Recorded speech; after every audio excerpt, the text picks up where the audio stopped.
I'm going to turn it over to Chief Darnell Brown, Chief of Operations for the city. This is going to be a joint press conference between the city, the county, and LMM and their operations that take place here. So at this time, Chief Brown. Thank you. Good morning, everyone. As Dan said, my name is Darnell Brown. I'm Chief Operating Officer for the City of Cleveland. We're here this morning to talk to you about our coordinated efforts in the face of this very severe adverse weather that is going to be coming in the next 12 hours and going on for the next 48 to 72 hours. And it's important, it's critical for all of us that we all understand what will happen, what our roles are in this coordinated effort, and to say to the public that we not only have a plan, but we're prepared to execute that plan flawlessly to make sure that our community is safe and those that are in our community are safe and well protected. As you know, we're going to be in the grips of a significant polar vortex, even colder than the last one was, and so it's important that preparation take place. So to that end, I'm going to talk briefly about some of the things that are happening in the city operation. I'll be followed by a number of city departments, and then our partners, as Dan said, with Cuyahoga County and L&M, which is part of the NEOT network, will be coming up and really kind of talking about the things that we've planned to do that deal with the outreach that has been planned and that will continue to take place for folks that are out in the community, the homeless that are out in the community, the shelter strategy, overview of that in terms of not only what was existing in place, but things that are being changed and modified to extend hours, open early, et cetera, and some of the policy, et cetera, as it relates to not turning folks away or not asking folks to leave once they're in the shelter. So they'll get into some of that, and then the coordinated intake process, which is all part of that, will be discussed as well. Specific to the city, we've been saying, and we'll continue to say it, that as far as our rec centers are concerned, our 22 rec centers will be open their normal hours, which is 11:30 in the morning to 8 o'clock at night. They will serve as warming centers during those hours of operation.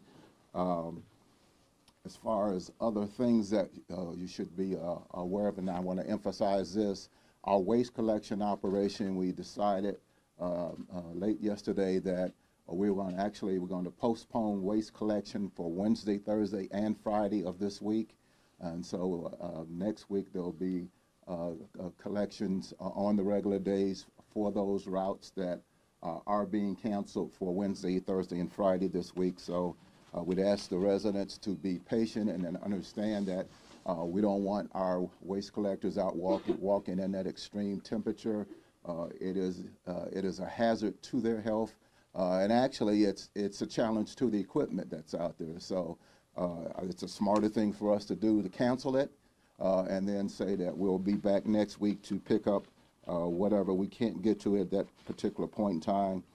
As far as the roads are concerned, we expect very little precipitation, dusting maybe 1 inch or so, but we will be treating roads as required. So any hills, any bridges will be salted per our normal policy, and we'll probably do some spot sorting in places just to make sure that roads aren't slick and subject to some type of accident of some sort. So again, these are kind of some of the basic things that we'll do. I have our water department folks will come in and kind of talk to you about some tips at an appropriate point in time, because one of the big challenges over the next couple of days, in addition to just breaking of water mains, really is freezing of pipes in homes. So we're going to talk to you about what we need to do in that regard. So those are my comments for right now. I'll return probably at the end, at the wrap up.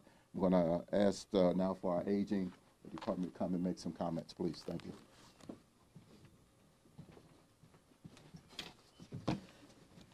Good morning. My name is Adam Sisler from the Cleveland Department of Aging. Later today, we will be sending out a message to 25,000 senior households using the city's Code Red messaging system. That message will include some safety tips and cold weather tips. If anyone would like to sign up for those and other important messages from the city, I recommend you go to the city's website and find the Code Red sign up. Our message will include such things as tips and recommendations for seniors during this time, such as to bundle up. We know that during this time of extreme cold, seniors are at greater risk of hypothermia, frostbite. To stay warm, we recommend seniors to set their thermostat to 68 degrees or higher to maintain a safe temperature inside the home. While being outside the home, cover your mouth, protect your lungs from extreme cold. Try to stay dry, try to stay out of the wind. Keep your areas like your face, your fingers, your toes, keep them all covered so that you're not as affected by the cold during that time. Stay warm safely. We ask people not to heat their homes with their furnace, or sorry, with their oven. If you're going to use a space heater, we recommend you to consult the safety instructions for that space heater. You can close off vents in other rooms to sort of consolidate the heat to a confined space to make things more affordable and also keep yourself safe. Check your smoke and carbon monoxide detectors. Ensure you have working flashlights and other supplies. Speaking of supplies, with this extreme cold, we run the risk of isolation or possible power outages. We recommend people to have at least 2 to 3 days of emergency supplies on hand, water, non-perishable foods, anything like that to help them make it through. If you don't have a working heat source or a furnace in your home, we recommend you call us, the Department of Aging, or 211 First Call for Help. We will connect you to other agencies who can help you in the meantime to possibly get that furnace working or come up with another solution. If your furnace is not working and it's going to be out for an extended period of time, we recommend that you seek shelter with a friend or family member to see this through. Lastly, if you have elderly neighbors, friends, families, please check on them during this time. With your help, you might be able to, save a life or to even just help them pass this time more easily. Check pets as well. We know a lot of our seniors have pet companions, and it's important that they stay warm and safe as well. We've compiled many of these resources and more on our website in a winter resource brochure. You can find that on the Department of Aging's website, or if you give us a call, we'll be happy to get you one as well. So with that said, turn things over to our friends at EMS.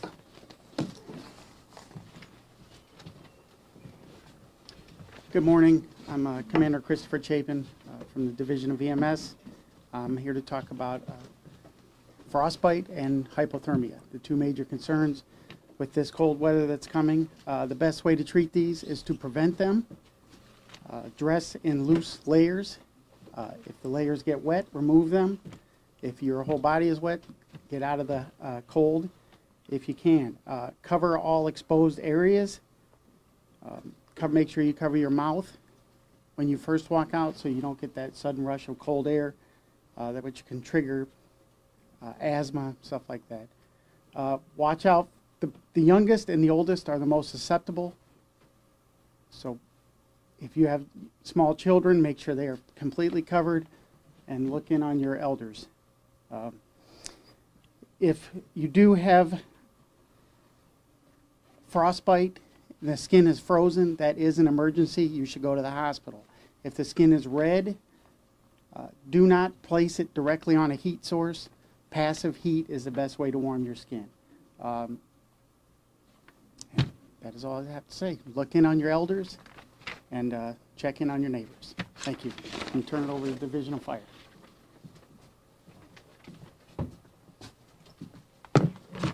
Good morning. My name is Patrick Mangan, Assistant Chief of the Division of Fire.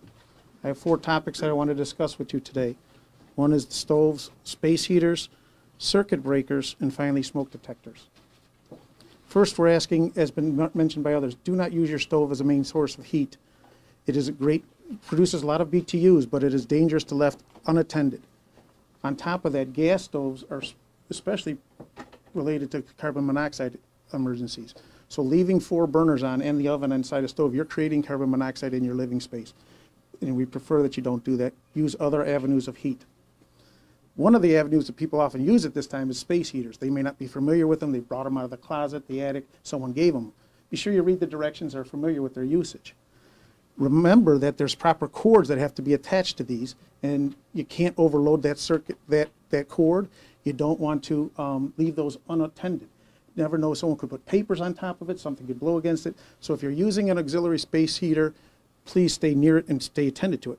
Another caution, if you're using types of space heaters, there's propane and kerosene heaters along with electric. If you use a propane heater or some kerosene, remember that's giving a lit flame in your living environment. That flame is A, more dangerous, and B, is creating some levels of carbon monoxide. So if it's prudent to have your emergency plan with carbon monoxide detectors available if you're going to use one of those. Third point I'd like to make is overloading a circuit. Overloading a circuit, when you put 7 or 10 outlets, electric cords into extra extensions into a breaker, and that breaker trips, it's trying to tell you something. It's trying to tell you you've overloaded. We do not, one of our leading causes of fires this time is people just go in their basement and throw that breaker back. That's telling you something. Reduce the load, take the load off, run the cords to another outlet. Overloading that circuit, yes, it'll turn back on for 5 minutes or half an hour, 15 minutes, but it has the ability to start a fire within the wall. So do not overload the circuits, and when the breakers trip, decrease the load. The last point I'd like to make is about smoke detectors. It's been reiterated many times. During bitter cold, we have an increase in fire incidences, not just here, but all across this country. We ask you to pay particular attention to changing your batteries, make sure your location is correct on those smoke detectors. Again, I want to reiterate the 4 points I made. Be very cautious. Do not use your stove as a source of heat. It is both a fire hazard and a carbon monoxide hazard. Thank you. At this point, I'll turn it over to the Department of Water.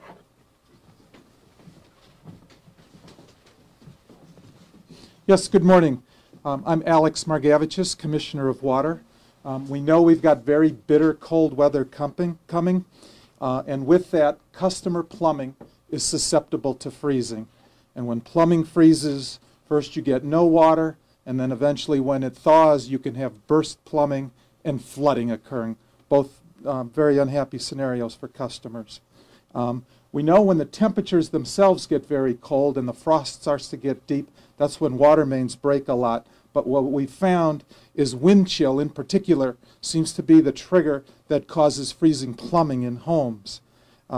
We've done a few things proactively. This fall, we sent flyers to all 440,000 accounts in the water system, advising them of steps they can take to protect themselves against this. Also, since the polar vortex of 2014, we've had about 5,000 customers contact us with problems with frozen plumbing. So this past Friday, we did a robocall to all 5,000 of those accounts, advising them to take proactive steps to hopefully prevent that scenario from repeating that this year for them. If customers think they are susceptible, if you have plumbing running through a cold space, for example, like a garage wall or a crawl space or an uninsulated wall, we strongly recommend today you take some preventative steps. Number one, if you've got outside spigots to your home, it's a good practice to shut those off. If you've got the opportunity, try to do some insulation if you still can before the bitterest cold gets here over the next couple days. If there are cold drafts coming in on certain parts of the wall, if you can do anything to prevent that, plug up those cracks to prevent that cold air from getting to your plumbing. Next, if you think you've got susceptibility or perhaps again have had a history, a simple pencil stream of water somewhere in your house is just enough to move water through your connection. As long as that water is moving through the connection, far less likely to freeze up. It's when it's not moving overnight that you can get the freezing to occur. If you're going to be away from your home, turn on some water and let it run. Or maybe you want to consider leaving the thermostat up to at least 55 degrees or so to make sure that it stays warm. If it does freeze, however, if you do suffer this problem, a few things to think about. One, it's a good practice to know where your shutoff valve is, okay? It's usually in the basement, right next to the water meter. The valve should be right there. You want to shut that off to prevent the flooding into your home. If your plumbing is frozen, you can try and get some heat to it. usually a hair dryer, a hair blower is a good device to try and warm it up. Make sure, though, you're not standing in water when you're doing that, okay? If you do suffer from broken plumbing, however, you will need to contact your own licensed bonded plumber to take care of that. And with that, Matt Carroll from the County Executive's Office is here. Thanks, Alex. I'm Matt Carroll with the County Executive's Office. Ruth Gillette from our Office of Homeless Services is also here today. Darnell, at the beginning, mentioned the partnership between the city and the county related to homeless services, and that's been a long-time partnership. We're here for an urgency today, but what the city and county and other partners have been doing over the last decade plus, or really more like 2 decades, is build permanent supportive housing for chronically homeless individuals. So I think over 600 units of housing have been built to minimize the issue of chronic homelessness in this community. So there's been an impact from that. But obviously today we have an urgency we wanted to cover. And I think our big point, our big picture point we wanted to make is that we intend to serve everyone, to make sure that every need is met at this time. And through that, both city and county have contracted with very qualified nonprofit providers like Lutheran Metropolitan Ministries. As well, we're very pleased that the Metanoia Project has increased their services for those that need it. They're going to be open tonight through Thursday in addition to their regular weekend hours. Then on the other side, to be proactive with assessing the need in the community, we have outreach teams from Care Alliance, from Frontline, from the VA, from the Coalition for the Homeless, and from Belfair in the community, trying to engage people who are sleeping outside or in places that are not suitable for habitation, encouraging them to come to shelter, working with safety forces and others to make sure that message gets out there and that there's awareness of where services are available. So that outreach is going to be really important in these next few days. We also, those who are in shelter, they're going to be able to stay. So we want to make sure their needs are met. And again, that's our bottom line. In general, the coordinated entry for homeless services is at the Cosgrove Center at 18th and Superior. Nearby, it's from 8 to 8 every day. That's the standard process. But again, we're trying to meet the urgent need. I think we, as a group, are ready to answer questions. Ruth Gillette, again, from our office is here to answer specific questions about service. But Darnell? All right. Thanks, Matt. As he said, we are here and we are prepared to answer questions. I would say bottom line really through all of this is as we go through the next 48 hours or so, the message should be to anyone, if you don't have to go out, please don't. And you also need to make sure that you're checking on particularly seniors or others. And I think those are the types of things that will help us all get through this process. I mentioned earlier about the cancellation of waste collection Wednesday, Thursday, and Friday. Yeah, that does help our employees. It takes care of our equipment, but it also keeps the residents from having to go out in the weather and the elements and try to struggle to get either the cans out front or get them picked up. So again, we're trying to be sensitive to the emergency that is going to be upon us. We talked about the rec center hours of operation. Understanding that we will all be monitoring this situation as it goes forth. The network did not organize or strengthen itself for this incident to get to this day. We need to get through the entire incident. So we'll be meeting and coordinating as the process goes on. If there are things that evolve out of that, and we've had some of those happen in the past where we've had an apartment building or senior citizen high-rise that might lose heat or something of that nature. So we are prepared for those types of scenarios as well. Again, we have a plan. We're in the process of the execution of that plan. So we'll entertain any questions that you have at this point in time. Does anyone have an estimate of how many homeless there might be in Cuyahoga County? I think, Ruth, can you help us with that? Just about 1,200 per night. She said about 1,200 per night. Will the 4 rec centers that were open 24 hours a day in late 2017, 2018, and early 2018 be open 24 hours this time around? No, they will not be open. They will be open during their normal business hours, and they will serve as warming centers during that point in time. Our effort has been around working with the coalition with people who are tasked with that. That's their mission. because it takes, a couple of things we learned in our last experience was it's not just a matter of opening up a rec center. You've got to provide medical care, you got to provide shelter, you got to provide vetting, you got to provide food, security. And then we do run our normal programs during that point in time. So I have children and seniors all integrated with folks that we're trying to shelter.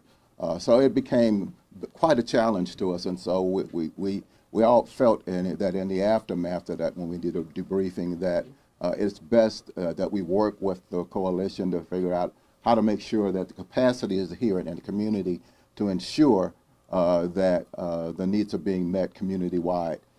Again, there are scenarios, if there is a scenario that comes up that requires us to do something, we'll work with the coalition to figure out how do we meet that challenge at an appropriate point in time. Are there any plans to close any government offices or courts because of the cold? I'm not sure. I know the city of Cleveland has, at this point in time, made the decision that it will remain open. The only thing that we've done at this point in time is discontinue waste collection.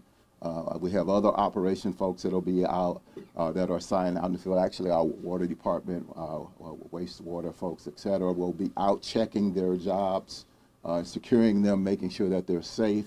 I imagine that for the most part, the only time we actually have someone out dealing with a broken water is an emergency. So we have to be there. We have to be on the job in case an emergency comes up.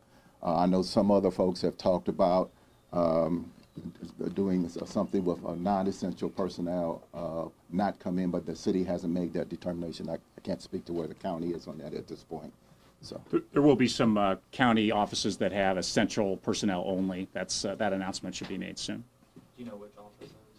It'll be depending on the office. It'll be for the county administration. We'll specify, and I think our other county partners will do the same. Are there any other cities, like suburbs outside of Cleveland, that are also stopping their trash? Do you know? I'm aware that Lakewood postponed theirs for the remainder of the week, and I believe there are a couple of others that have considered doing that as well. Summit County is offering free metro rides on their buses. Is RTA planning anything like that? I have not heard that at this point in time. I know they did that last time that we had the polar vortex, but we have not heard that from them as part of this initiative. In terms of homeless services, for the intake, do people have to go through coordinated intake in order to go to the shelters, or will everyone be accepted? Hi, I'm Ruth Gillette with the Office of Homeless Services. So generally speaking, people should continue to go to coordinated intake, which is at 1736 Superior Avenue. They're open from 8 a.m. till 8 p.m. If someone needs shelter after 8 p.m., if it's a single adult, they can go directly to 2100 Lakeside. If it's a male, and to the Norma Hare Women's Shelter, which is at 2227 Payne Avenue. For families who are seeking shelter after 8 p.m., they should call 211, and 211 will patch them to a live on-call staff person who will direct them to shelter if needed. Will people be allowed to bring their pets to shelters? Currently, the women's shelter and the men's shelter here accept people who have service animals. So some household pets have also, I think, been accommodated in general. If it's a service animal, yeah. We heard quite a bit about plumbing issues and water issues. Can anyone speak a little bit more about how the power grid or electrical issues could arise from the cold? I don't know if there's someone here that can speak to that. As I recall, I think the last time we went through this exercise, it was actually precipitated by a large outage on the west side. I think that was like December 26th and thereabouts. And it was, fortunately, it was a short duration. We were able to kind of get the system back up and operational. But we were already mobilizing for shelters, et cetera, at that point in time when that occurred. And so, again, we can't predict what will happen with the grid. we're hopeful that we'll be able to get through this without any issue or concern. But work crews are, are standing by and ready to do whatever they need to do. As I said, we are part of a coalition, and so if there were a large area impacted, we would try to figure out logistically where our resources that could or should be or could be transitioned into accommodate a temporary shelter for warming or sheltering. We have a number of sites that we're in constant communication with. Now we have people actually calling and offering their resources as a shelter. So we're working through all those scenarios in the event that we need to do something.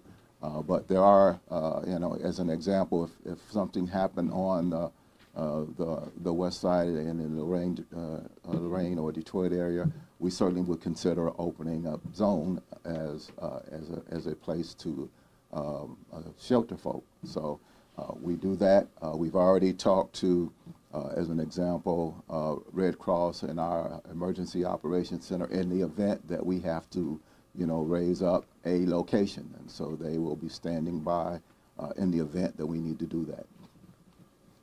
Is there a, emergency operations center where all of you will be staffed or emergency personnel will be monitoring the situation at various hours of the day? Not at this point in time. We do have our own network, and we have actually I'm sure we use the same strategy. We'll have appropriate times that we will dial in and brief every 12 hours or so as to what's happening in the network, what are the challenges, if any, and whether or not there are resource requirements. And so we have historically operated that way. If something significant happened, we would operationalize the EOS, the Emergency Operations Center, for that purpose. But at this point in time, there's no intent to do that. How would you get that information out? Is there like a website that people can? In terms of when you said that you'd give updates every once in a while. When I say updates, I'm talking about internally in our network. We would do that. We will also work with our press communications offices. If there is something that needs to be updated, I'm sure we'll be doing that. We do that when we're having our snow responses. And so I think if there's anything that's noteworthy that needs to get out and get reported or updated, we'll make sure that that gets done. Same thing. We do have those internal meetings just to brief. We'll have communications, our public safety people, our utilities, public works, our outside partners, the county.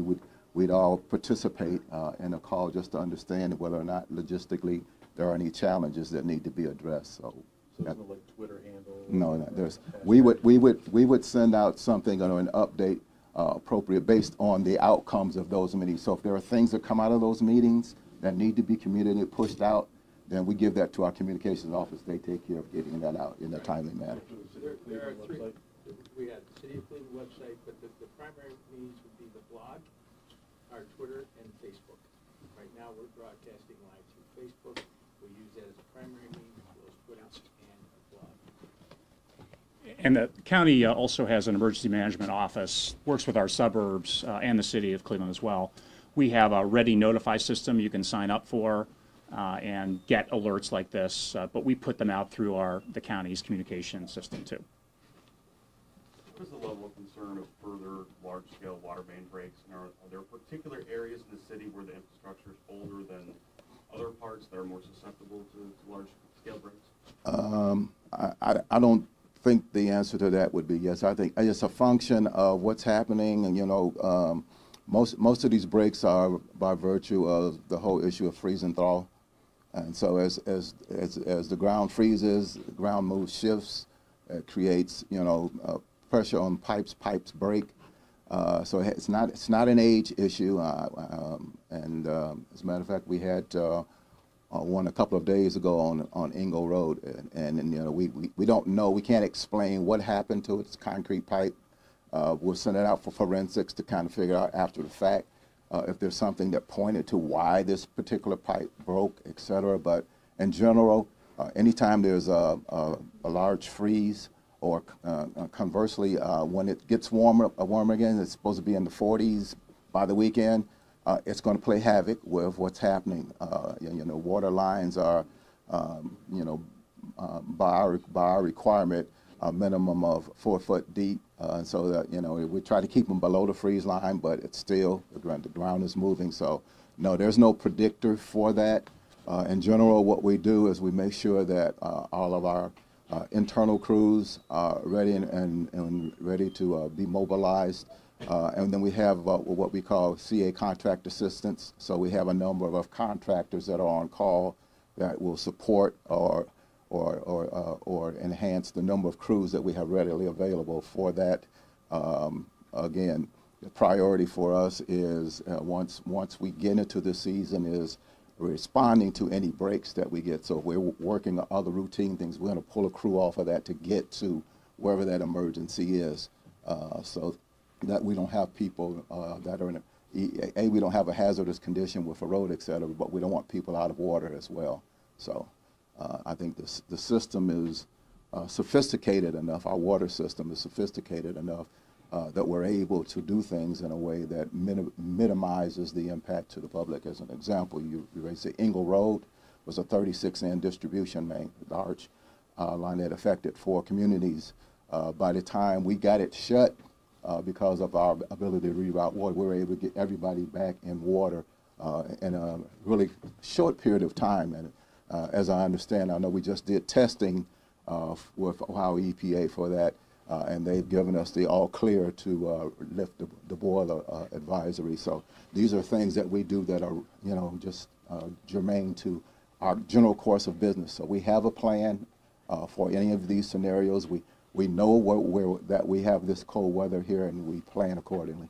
How does the cold affect the power transmission equipment? Why are there issues with power outages in the cold like this? And any of a number of reasons. First of all, when you get cold, particularly if you got snow or ice on the line, you've got an issue. Wind chill makes it a little bit more brittle. You have trees. Our biggest nemesis really are trees and branches. So they get weight, they freeze, they break off, they sever a line, and then there's load on the system. There's just the additional load on the system from furnaces running at more RPMs, etc. So any of a number of things that contribute to that, and then the whole system is age. When we start talking about the age of infrastructure, the electric grid obviously could use a large infusion of capital improvements. So it is susceptible, particularly during cold or extreme heat. Because of load and then external factors for outages. Will all of the public buildings be open tomorrow? You mentioned you might have some offices on the county side that are essential workers only, but will like the administration building, City Hall, the Human Services buildings, places like that all be open? Yeah, City Hall will be open. And that announcement will go out shortly. There'll be a reduced staff, but some of the buildings will be open. But you'll see the announcement shortly, I believe. Could I offer a clarification on the question about how many homeless are there? So every year the community does a point-in-time count in January. So one night in January, which happened to be last Monday, every homeless person that's in shelter and unsheltered is counted.